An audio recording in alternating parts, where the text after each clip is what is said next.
अस्सलाम वालेकुम स्टूडेंट्स, मुझे उम्मीद है कि आप खैरियत से होंगे, अच्छे से बायोलॉजी पढ़ेंगे। जी स्टूडेंट्स, अब हम लंग कैंसर को स्टार्ट करते हैं।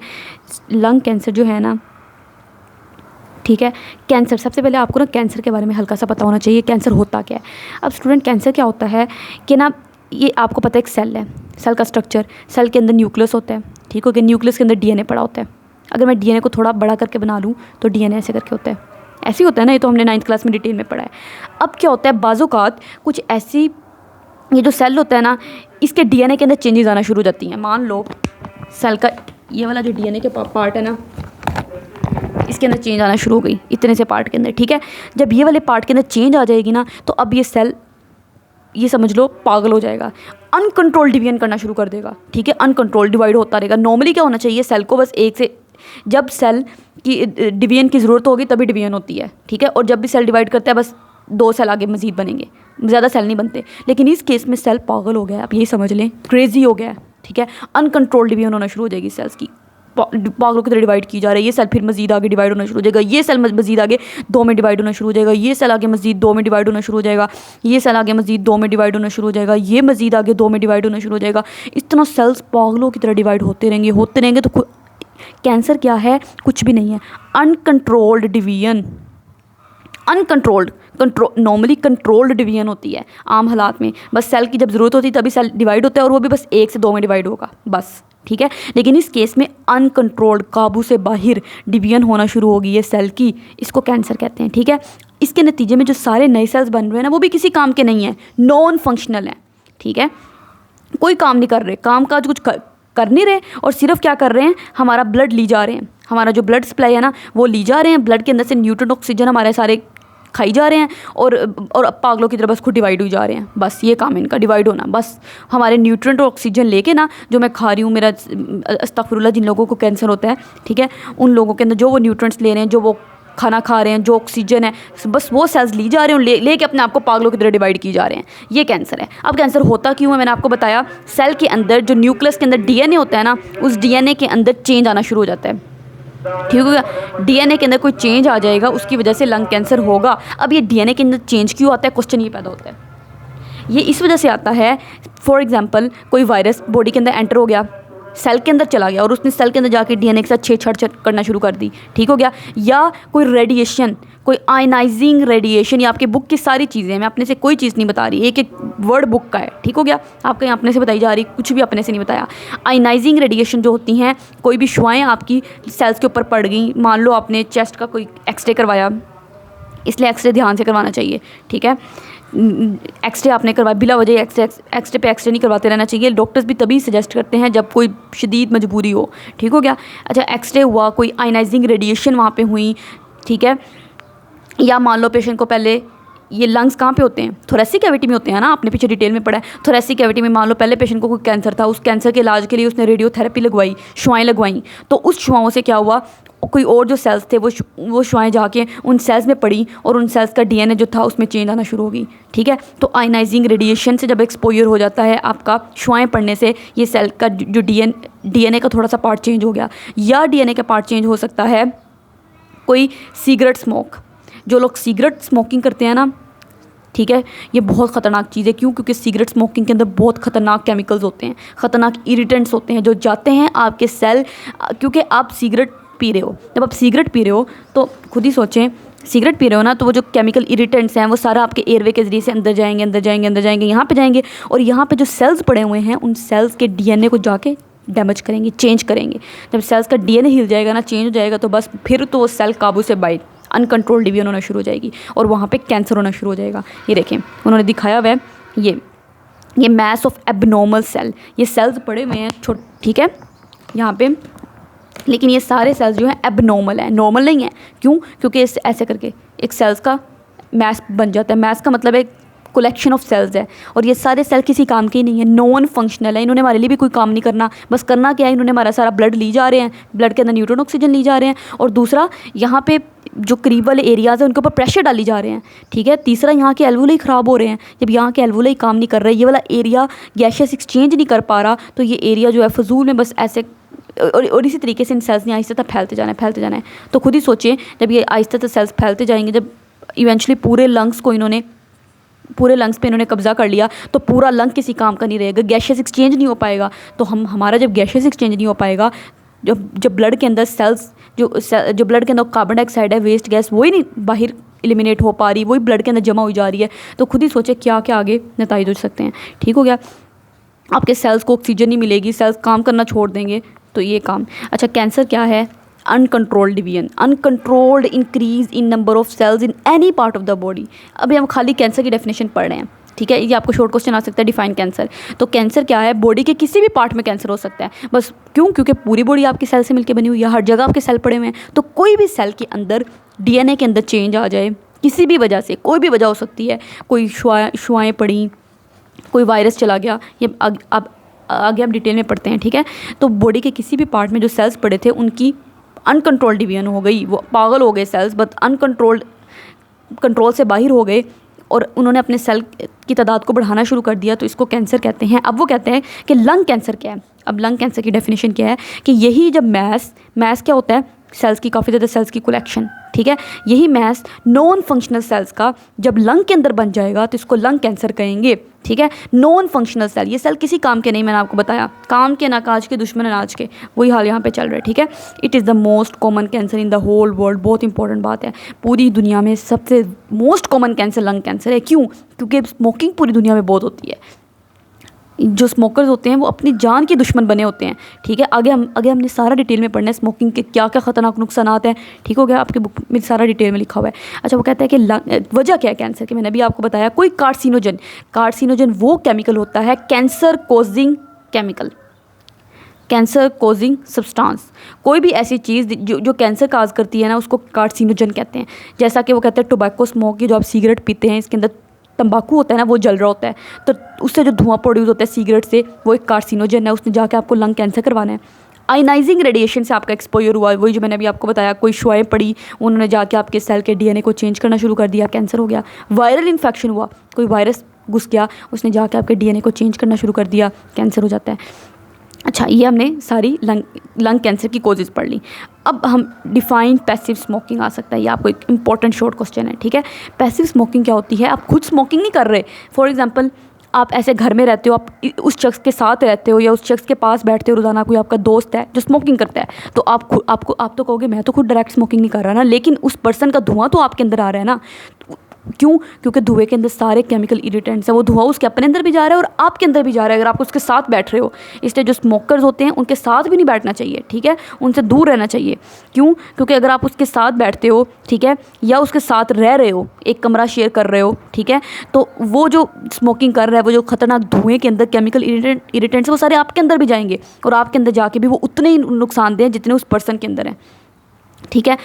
वो कहता है कि पैसिव स्मोकिंग क्या होती है, इसी को पैसिव स्मोकिंग कहते हैं। पैसिव का मतलब होता है मैं खुद तो नहीं कर रही ना, लेकिन उसको कहीं और से तो धुआं आ रहा है ना उसके बॉडी के अंदर, तो ये पैसिव स्मोकिंग है। इनहेलेशन ऑफ स्मोक को अपनी बॉडी के अंदर ले जाना फ्रॉम अनदर स्मोकिंग, कोई और पर्सन स्मोकिंग कर रहा है उससे, खुद वो स्मोकिंग नहीं कर रहा, इसको कहते हैं पैसिव स्मोकिंग। और ये भी कॉज है लंग कैंसर से। मतलब कितनी ख़तरनाक बात है कि एक फॉर एग्जाम्पल एक पर्सन है, ठीक है, ये एक दूसरा पर्सन है, ये पर्सन स्मोकिंग करता है, ये नहीं करता, लेकिन ये पर्सन इसके साथ साथ रहता है, इसका दोस्त है, इसके साथ इसने काफ़ी टाइम स्पेंड करना है, तो ये जब स्मोकिंग करेगा तो जो इसका धुआं होगा वो इसके अंदर भी जाएगा, ठीक हो गया। तो ये बेचारा खुद तो स्मोकिंग नहीं करता था, खुद तो सिगरेट से दूर रहता था, लेकिन इसको भी लंग कैंसर हो जाएगा, इसको भी लंग कैंसर होने के उतने ही चांसेस है जितने इसको हैं। समझ आ रही है आपको? तो इसने स्मोकर्स के साथ भी नहीं रहना, स्मोकर से दूर रहना है। The smoke from the upper burning portion of the cigarette. अच्छा, अब वो कहते हैं कि ख़ास तौर पर जी फ्रेंड्स, आपकी बुक में एक लाइन लिखी हुई है कि smoke from the upper burning portion of cigarette is far more dangerous, ठीक है। वो क्या कहना चाह रहा है? वो कह रहा है फॉर एग्जाम्पल मैं एक सिगरेट बना देती हूँ आपके लिए, ठीक हो गया। ये सिगरेट का अपर पोर्शन है, ठीक है, एक पर्सन है, वो सिगरेट जलाई है उसने और ये धुआं प्रोड्यूस हुआ है। वो कहते हैं ये धुआं ज़्यादा ख़तरनाक है एज़ कम्पेयर टू कि एक पर्सन है, मान लो ये पर्सन बना लेते हैं स्मोकिंग करता है, ठीक है, मान लो एज़ कम्पेयर टू कि एक पर्सन है, उसने धुआं अपने अंदर लेके गया, वो धुआं उसके अंदर गया और फिर वो उसने अपने मुंह से धुआं निकाला, वो ज़्यादा ख़तरनाक नहीं है। जाहिर सी बात है, क्यों? क्योंकि देखें ये जो धुआं भी निकला है ना from the upper burning portion of the cigarette, cigarette के अपर जो बर्निंग पोर्शन है वहाँ से जो धुआं निकल रहा है, इस धुएं के अंदर डायरेक्ट सारे जो सिगरेट के अंदर टॉक्सिक केमिकल्स हैं ना वो सारे डायरेक्ट निकल के बाहर आ रहे हैं। ठीक हो गया। तो इसके अंदर टॉक्सिक केमिकल्स ज़्यादा हैं, तो ये अगर आप अपने अंदर लेके जाते हो तो ज़्यादा खतरनाक है, क्योंकि इसके अंदर बहुत खतरनाक केमिकल हैं एज़ कम्पेयर टू कि एक पर्सन है उसने धुआं अब वो अपने अंदर लेके गया, फिर उसने अपने मुंह से धुआं निकाला, क्योंकि स्मोकर जो स्मोकिंग करते हैं ना वो पहले वो जब स्मोकिंग कर रहे थे तो उनके मुंह से भी धुआं निकल रहा होता है, कभी आप ये नोट करना। ठीक है। तो जो उनके मुंह से धुआं निकल रहा है वो कहता है वो इतना ज़्यादा खतरनाक नहीं है। क्यों? क्योंकि वो धुआं जब वो अपने बॉडी के अंदर लेके गए थे, ठीक है, उनकी बॉडी के अंदर म्यूकस पड़ा था, उनकी बॉडी के अंदर म्यूकस ने क्या किया था, वो जो धुएँ के अंदर खतरनाक पार्टिकल्स थे, टॉक्सिक केमिकल्स थे, उनको अपने अंदर ट्रैप कर लिया था उस म्यूकस ने। याद है ना आपको कि एयरवे के अंदर ये ट्रेकिया, आपको पता है मैंने समझाया हुआ है सारा, ट्रेकिया के ब्रोंकाई, यहाँ पे म्यूकस क्रिएटिंग सेल्स होते हैं जिन्होंने म्यूकस रिलीज़ करना होता है। ठीक है ना। और वो म्यूकस उस म्यूकस ने क्या किया होगा कि ये जो इस पेशेंट, ये जो पर्सन है जो स्मोकिंग कर रहा है, जो स्मोकर है, इसने जो धुआं अपने अंदर लेके गया है, उस धुएं के अंदर जो खतरनाक केमिकल थे वो खतरनाक केमिकल ज़रूर इस म्यूकस के अंदर डिजोल्व हो गए होंगे, म्यूकस ने अपने अंदर ट्रैप कर लिए होंगे, और फिर सीलिया ने म्यूकस को बीट करके जब ऊपर फेंका होगा तो वो म्यूकस आपको पता है गले में चला जाता है और गले से वो स्टमक में चला जाता है। तो इसलिए इसका जो धुआं जो इस अपनी बॉडी से बाहर निकालेगा वो साफ़ होगा, इतना ज़्यादा खतरनाक नहीं होगा। क्यों? क्योंकि टॉक्सिक केमिकल बॉडी ने क्या किया है, उनको म्यूकस के अंदर ट्रैप करवा दिया है। ठीक हो गया। तो इसलिए उसने ये बात लिखी हुई है, ये लाइन, उसका ये लाइन लिखने का ये मकसद है कि देखें वही बात वो कह रहा है कि जो सिगरेट, जो धुआं निकलता है upper burning portion of the cigarette, cigarette के ऊपर वाले पोर्शन के जलने से जो धुआं निकलेगा ना इज़ मोर डेंजरस, वो ज़्यादा ख़तरनाक होगा किस धुएँ की निस्बत, एक्सेल्ड बाय द जो स्मोकर ने अपने मुंह से निकाला है, वो धुआं इतना ख़तरनाक नहीं है। क्यों? ये मैंने आपको बता दिया। ठीक हो गया। अब इसी तरीके से साइड बॉक्स पढ़ लेते हैं। वो कहते हैं लंग कैंसर जो होता है is the most frequently diagnosed cancer globally, पूरी दुनिया में मोस्ट कॉमन जो कैंसर है लंग कैंसर है, उसके बाद ब्रेस्ट कैंसर है औरतों के अंदर। ठीक है। बहुत ज़्यादा ही लंग कैंसर है। तो वजह क्या है? स्मोकिंग ही है। तो लोग क्यों नहीं स्मोकिंग छोड़ देते? हालांकि जो सिगरेट है उसके ऊपर खुद लिखा होता है, सिगरेट के डब्बे के ऊपर तंबाकू नोशी मुज़र सेहत है, तो फिर भी लोगों को समझ नहीं आती। उन्होंने उसके ऊपर इतनी ख़तरनाक तस्वीर भी बनाई होती है जिसमें एक शख्स का मतलब गंदी सी तस्वीर भी बनाई होती है। ठीक है। वो कैंसर की एक्चुअली तस्वीर होती है, तो फिर भी लोगों को समझ नहीं आती। बता रहे हैं वो कि इसको पीने से ये होगा, फिर भी लोग पी जा रहे हैं। अल्लाह ताला उनको हिदायत दे। ठीक है। अच्छा, accounting for about 12.4% of all new cancer cases, वो कहते हैं जितने भी कैंसर केसेस एक साल में आते हैं 100 में से 12 केसेस जो होते हैं वो लंग कैंसर के होते हैं। ठीक है। इन द वर्ल्ड, पूरी दुनिया में, it causes more than 1.5 million death annually. Annually मतलब सालाना, हर साल 15 लाख से जो ज़्यादा डेथ हो रही है ना पूरी दुनिया में वो लंग कैंसर की वजह से हो रही हैं। इतना कॉमन है। और ये तो मैंने दुनिया की पहले बात कर ली, अब हम पाकिस्तान की बात कर लेते हैं। पाकिस्तान में लंग कैंसर जो है ना ये कितना कॉमन है? For it accounts for about 5.1% of all new cancer cases annually. हर साल जितने भी कैंसर के केसेस आ रहे हैं 5% केसेस जो होते हैं वो लंग कैंसर के होते हैं। ठीक है। और हर साल 22,000 न्यू लंग कैंसर केसेस आपको मिल रहे हैं। इतना ज़्यादा लंग कैंसर पाकिस्तान में भी कॉमन है, और ये वर्ल्ड हेल्थ ऑर्गेनाइजेशन ने डाटा दिया है, WHO का ये डाटा है। ठीक हो गया।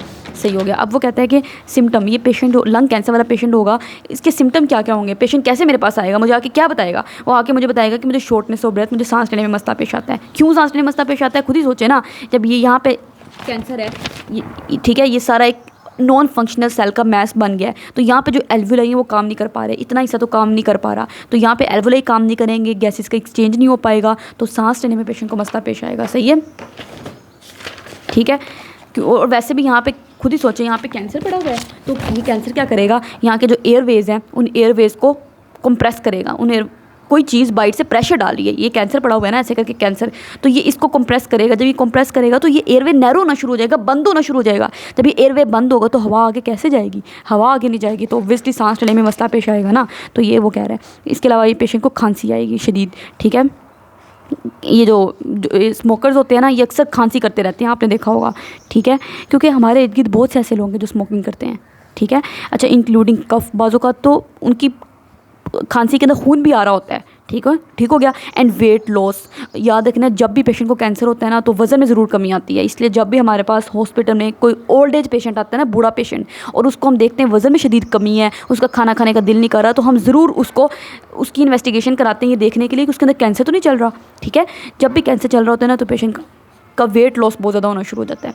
ठीक हो गया। तो कैंसर वाले पेशेंट के अंदर क्या क्या अलामात आएंगी? सांस लेने में मसला पेश आ रहा है, खांसी हो जा रही है, ठीक है, और खांसी में खून भी आ रहा है और वेट लॉस भी जा रहा है। ट्रीटमेंट क्या है पेशेंट का? यही ट्रीटमेंट है लंग कैंसर का कि इज़ गिवन वन और मोर ट्रीटमेंट, एक ट्रीटमेंट या एक से ज़्यादा ट्रीटमेंट उनको देना पड़ता है। सबसे पहले तो आप सर्जरी करने की कोशिश करते हैं। सर्जरी में क्या करते हैं, ये जो कैंसर है इस सारे मैस को निकालने की कोशिश करते हैं। वो भी तब अगर ये मैस छोटा है और एक ही जगह पे महदूद है। लेकिन अगर ये कैंसर फैली जा रहा है तो फिर हम सर्जरी नहीं करते। क्यों? क्योंकि जब वो फैली जा रहा है, मुख्तलिफ जगह पे जाई जा रहा है, ठीक है, तो कितना को कैंसर आप बाहर निकालोगे, ठीक है। तो अगर ये एक ही जगह पे महदूद है ना, सिर्फ इतना सा मैस, तो फिर हम सर्जरी करके उसको बाहर निकालने की कोशिश करते हैं। या हम पेशेंट को कीमोथेरेपी देते हैं, रेडियोथेरेपी देते हैं। कीमोथेरेपी में हम ऐसी दवाइयाँ देते हैं जो जाके कैंसर सेल्स को किल करती हैं, ठीक हो गया। और कीमोथेरेपी जो दवाइयाँ होती हैं ना, ये इनका बड़ा मज़े का मैकेनिज्म होता है। इन्होंने जाके रैपिडली डिवाइडिंग सेल्स, क्योंकि कैंसर रैपिडली डिवाइडिंग सेल्स है ना। रैपिडली डिवाइडिंग सेल्स क्या होते हैं? जो सेल्स तेज़ी तेज़ी से डिवाइड हो रहे हो, पागलों की तरह डिवाइड हो रहे हो, तो वो कैंसर सेल्स ही हैं। तो कीमोथेरेपी में हम वो दवाइयाँ देते हैं जो जाके रैपिडली डिवाइडिंग सेल्स को किल करेंगी, उनको ख़त्म करेंगी। अब हमारे जो बालों के सेल्स होते हैं ना, वो भी रैपिडली डिवाइडिंग सेल्स होते हैं, ठीक हो गया। क्योंकि आपने देखा होगा आपके बाल आप कटवाएं बहुत जल्दी तैयार होते हैं, क्योंकि ये सेल्स भी रैपिडली डिवाइड करते हैं। तो इसलिए, और क्यों कैंसर की दवाइयाँ जो कीमोथेरेपी वाली दवाइयाँ, उनको बस एक ही बात हमने कही है कि तुमने जाके रैपिडली डिवाइडिंग सेल्स को ख़त्म करना है। तो इन्होंने कैंसर सेल को भी ख़त्म करना शुरू कर देना और बालों को भी ख़त्म करना शुरू कर देना है। इसलिए देखा होगा आपने जो कीमोथेरेपी वाले पेशेंट्स होते हैं ना, उनके बाल नहीं होते, उनके बाल सारे झड़ जाते हैं। रेडिएशन थेरेपी या हम शुआएँ देते हैं, जब बाहर से रेडिएशन देंगे, शुआएँ देंगे और शुआओं से कैंसर सेल को ख़त्म करने की कोशिश करेंगे, ठीक हो गया। और ये बहुत एक्सपेंसिव ट्रीटमेंट्स होते हैं। अच्छा, इफेक्ट ऑफ स्मोकिंग क्या है? अब हम देखेंगे स्मोकिंग के क्या क्या असरात हैं। हम कहीं जा रहे हैं, आप स्मोकिंग नहीं करनी, भाई क्यों नहीं करनी, क्या बुरे असरात हैं, ठीक है। क्योंकि किसी शख्स को अगर हम उसके नुकसान बताएंगे ना, तो वो, अगर हम वैसे ही कहते रहें कि आप स्मोकिंग ना करें, उसने नहीं रुकना। उसको मैं नुकसान बताऊंगी ना, तो फिर उसको समझ आएगी, फिर वो हो सकता है स्मोकिंग छोड़ दे। स्मोकर जो होते हैं much higher risk of developing life threatening disease. इनके अंदर जो लाइफ थ्रेटनिंग, ज़िंदगी को ख़तरे में डालने वाली जो बीमारियाँ होती हैं, वो डेवलप होने के चांसेस बहुत ज़्यादा होते हैं स्मोकर्स के अंदर। Most important risk of smoking, वो कहता है ख़ास तौर पर स्मोकिंग करने से क्या क्या ख़तरात लाहक होते हैं। एबनॉर्मलिटीज़ आना शुरू हो जाती हैं और कैंसर होना शुरू हो जाता है। किस किस चीज़ का कैंसर हो सकता है स्मोकिंग से? बड़ी इंपॉर्टेंट बात है। आपका लंग का तो कैंसर होना ही होना है, क्योंकि आप स्मोकिंग कर रहे हो तो लंग्स में वो सारे ख़तरनाक केमिकल जा रहे हैं, तो लंग का तो कैंसर होना ही होना है। किडनीज़ का कैंसर होना शुरू हो जाता है, आपके गुर्दों का कैंसर। इवन मुँह से स्मोकिंग कर रहे हो ना आप, इवन ओरल कैविटी का, जब मुंह में सिगरेट रख रहे हो तो ओरल कैविटी का, मुंह का कैंसर होना शुरू हो जाता है। वॉइस बॉक्स का कैंसर होना शुरू हो जाता है, लैरिंक्स का, ब्रेस्ट का कैंसर होना शुरू हो जाता है। ब्लैडर होता है, आप आगे जाके पढ़ेंगे, यूरिनरी ब्लैडर होता है, आगे हमने डिटेल में पढ़ना है, जहाँ पे सारा यूरिन हमारा स्टोर होता है, ठीक हो गया।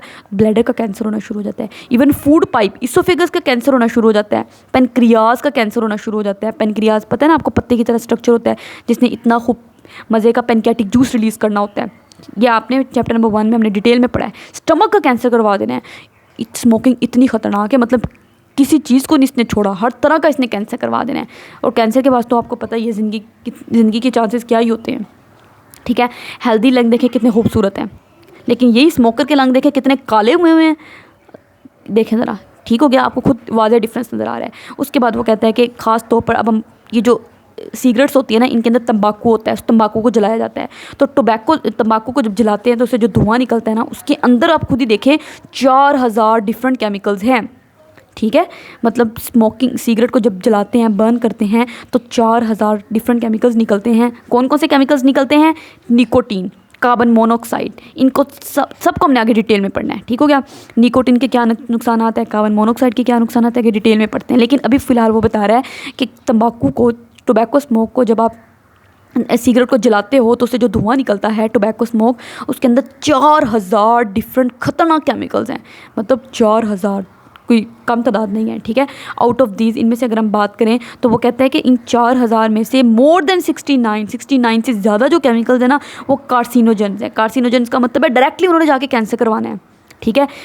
कार्सिनोजन वो केमिकल होते हैं जिन्होंने कैंसर काज करवाना होता है ह्यूमन के अंदर। मिसाल के तौर पर वो कहता है कि टार और बेंजीन ये कार्सिनोजन है, ठीक है। मतलब कि वो ये कहना चाह रहा है, अगर मैं आपको समझाऊँ, ये हमारी सिगरेट है, ठीक है। इस सिगरेट स्मोक को जब आप इसके अंदर इस टोबैको को जब आप बर्न करते हो तो टोबैको स्मोक निकलता है। इस स्मोक के अंदर 4000 डिफरेंट केमिकल्स हैं।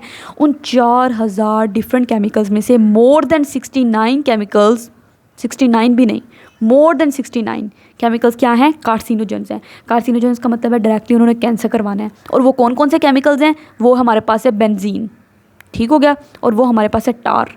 आगे जाके हम पढ़ेंगे, इसी चैप्टर में लिखा हुआ है बेंजीन ने ब्लड कैंसर करवाना है, ठीक है, आगे इसी चैप्टर में लिखा हुआ है। अब हम देख लेते हैं, हमने पढ़ा कि 4000 डिफरेंट केमिकल्स हैं इस स्मोक के अंदर। कौन कौन से केमिकल्स हैं मैंने आपको बताया, निकोटीन है, ठीक है, और कार्बन मोनोऑक्साइड है, और टार है, और बेंजीन है। अब इन चारों को हमने थोड़ा थोड़ा डिटेल में पढ़ना है कि चारों केमिकल्स क्या क्या नुकसानात करते हैं। सबसे पहले हम निकोटीन की बात कर लेते हैं। ये जो निकोटीन है ना जी स्टूडेंट्स, ये लेक्चर हमने केमिकल्स की एक एक केमिकल की बात करनी है, निकोटीन ने क्या करना है, बेंजीन ने क्या करना है, टार ने क्या करना है, ये हम अगले लेक्चर में स्टार्ट करते हैं, क्योंकि स्टूडेंट्स कहते हैं लेक्चर लंबे हो जाते हैं और मैं इतनी मेहनत से लेक्चर दे रही होती हूँ, तो मैं नहीं चाहती कि फिर स्टूडेंट्स सिर्फ लंबा लेक्चर देखें कि 40 मिनट का लेक्चर है तो वो लेक्चर छोड़ दें।